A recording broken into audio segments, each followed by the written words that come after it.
Let's move on to trends, Joe. We know the rules by now. The guests get a minute to debate 5 of the biggest talking points in the world of social media. I've dropped my iPad. So crack on. What's first up?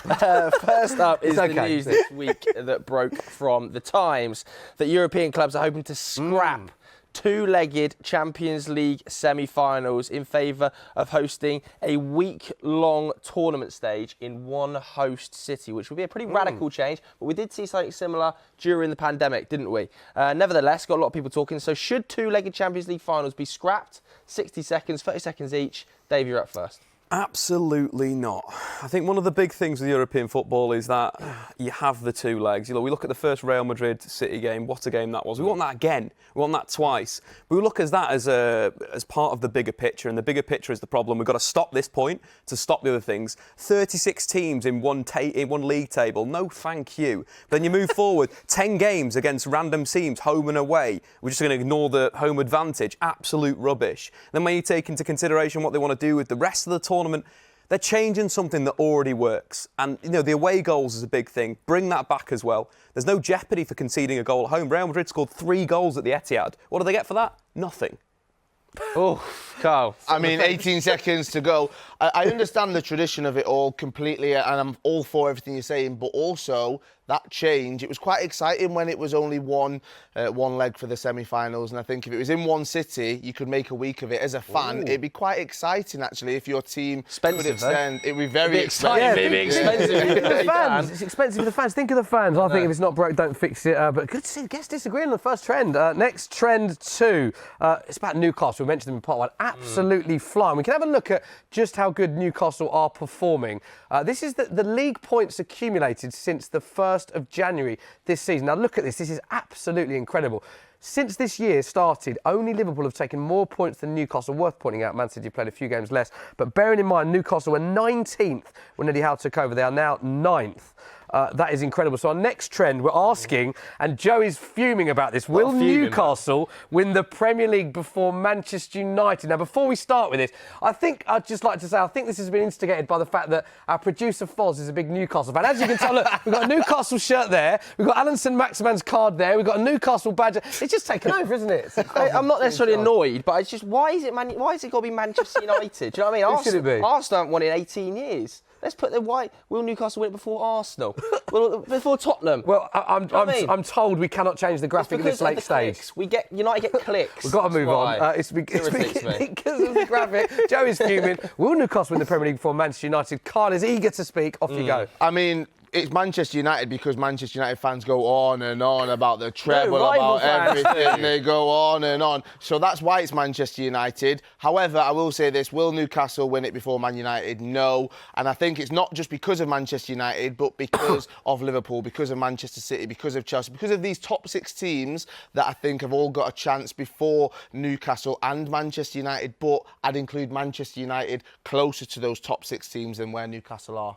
Dave, what you think? Erik ten Hag means that is completely incorrect. Erik ten Hag in the Champions League for Ajax, top for expected goals, top for touching the opposition's box, top for shots from high turnovers, all really important stats. But goals per game, second behind Bayern Munich. Goals conceded per game, third behind Sevilla and Bayern Munich. You look at what he's done on a shoestring budget, the players that he's brought through this season, the likes of Timber, Gravenberch, Antony. Then you're thinking about Sebastian Haller, Tadic, Ziyech. This guy is one of the best coaches in Europe, which means that for me, Man United will win the league before Newcastle United. Not a Champions League stats. They did get knocked out of the Champions League, though. Worth pointing out. Onana lobbed the ball in his own goal. Look, he hadn't played all season and their keeper was injured. So, yeah, things happen. Manchester United haven't got the same squad, though, and they've got different style of players, I will say that. So I'm interested to see how long Ten Hag will actually stay at Manchester United. Well, let's move on. Got to move on. Let's move on. We've got to move on because we're running a little bit short of time, and it is a huge weekend in the relegation battle, isn't it? Burnley, Everton, Leeds, very tight in the table at the moment, isn't it? Very tight between all of them. Leeds are only 5 points clear, and Everton have a game in hand on them as well. Burnley fully involved, and the fixtures are seriously tough. Leeds in particular, Man City, Arsenal, Chelsea to play. Everton still got to play Chelsea, they've got to play Arsenal. I mean, it's tough out there for all of the sides. So the question we're asking you guys is a very, very simple one. Who's getting relegated, Dave? I think this is a tough one. I'm going to go with Everton.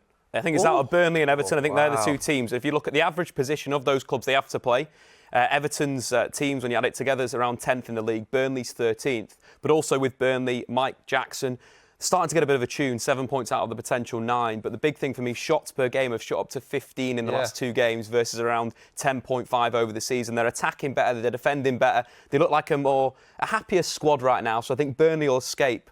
Poor old Frank Lampard's going down. Oh, I mean, it's a big shout for Everton to be relegated. I've been saying for weeks and weeks, Everton, that club, they can't go down. It would be one of the biggest clubs to be relegated. However, Burnley being 2 points ahead of them. Yes, Everton have got a game in hand, but you'd rather have the points on the board. 7 points out of 9 for Mike Jackson. Ben Mee as well. I was at Burnley a couple of weeks ago talking to the players about the influence that Ben Mee actually has, what he's managing to do, bridging the gap between the players and the management team. And I think that for Burnley, they're on this trajectory, and I think Everton have actually got the most difficult running. Oh, OK. Wow. Let's move on then. Trend 4. We've spoken about Everton. We're going to talk about the red side of Mersey now with Liverpool. Big news for Liverpool fan Jurgen Klopp signed a 2-year extension along with his backroom staff, keeping it at the club till 2026. Liverpool fans buzzing with this news. And this is a little message that Klopp had, courtesy of Liverpool TV as well. Here, have a listen. I stay for another 2 years. And not only me. No, all my coaches as well, which is the most important, actually. Why? It's not a question, because Ola wants to stay. And as a good husband, what are you doing when your wife wants to stay? You stay.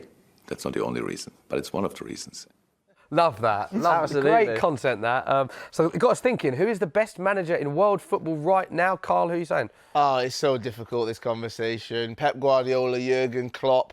I think that both of them are incredible managers. Get off the I'm trying fence. to stay on the Get off fence the fence. right now, so I'm going to say Chris Wilder. No, I think Jurgen Klopp is a very, very special manager, and actually what he's managed to do with Liverpool, if they could go on to win the quadruple, there's no question about it at all.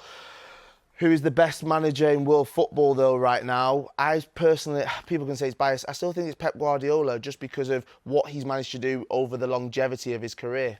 Pep Guardiola, do you agree? Fantastic. We finally got an answer out of you there, Carl. That's brilliant. Most goals in the Premier League this season. Liverpool, in terms of teams in European football, they've lost the fewest games around. They can win the quadruple. They're in the Champions League final for me. I think Villarreal have pretty much done and dusted. But the big thing is you're only as good as your last game. What happened between the sides when they played each other recently? I mean, yes, that was in the... Yeah, OK. Jurgen Klopp did win. But I did look into the numbers outside of that. And if you look at it, you know, Guardiola's beat Pep around... I've messed that up. We've got to move on. We will never know that stat. We'll never know it. Yes! Oh, what a way to end. He was on Statman Dave. Let's move on to trend number 5 then, because this week we saw the Women's Super League referees mic'd up for a match. Very interesting viewing. Give this a watch. Spence. Oh, that's going to be a penalty. That's the easiest decision that Emily Heaslip has had to make today. Taking you. Well done. Go on. Feet out. Feet out. Grace. 1 foot on the line. In here. She's watching. 1 foot on the line. Well done, Em.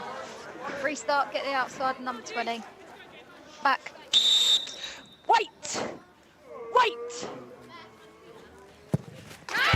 a 5-star performance and 5 goals once again for Chelsea. They are absolutely rampant. Great, that, wasn't it? That was unreal. Love And that. there's a full video of that as well on the Sky Sports Football YouTube channel. It's well worth a watch, by the way. But the question we're going to ask you guys is, would you like to see refs mic'd up in the Premier League as we saw in the WSL? No, I actually wouldn't. I'd like more communication, and I'd like referees to come out and explain things, maybe after the game, maybe having conversations, just open up the communication. Do I personally think that we need to hear everything that's happening on the pitch between the players and the referees? No, I don't, because I think that the language, both sides, actually wouldn't be that beneficial. That is something that happens on the pitch, and we don't need to be in on all of those conversations. However, as I said at the beginning, I do think that the communication needs to be opened up, and there needs to be a two-way conversation between some decisions that happen and why they're happening, just so we all know and we're all on the same page and we're not guessing why a referee made a decision. Come out and say it. I think you've got to mic them up. You know, there's too much dissent, there's too much arguing with referees in this sport. It's something I don't like. I think as fans, if we understood what the referee was seeing, what the referee was doing, we'd start to understand things a bit more. But the biggest thing is the emergence of celebrity refs. We want to see these guys turn into influencers. We want to see YouTube channels, podcasts, and all that good thing. We see Mike Dean explode. We want to see a few more. Saturday Social is powered by FIFA 22 with PlayStation.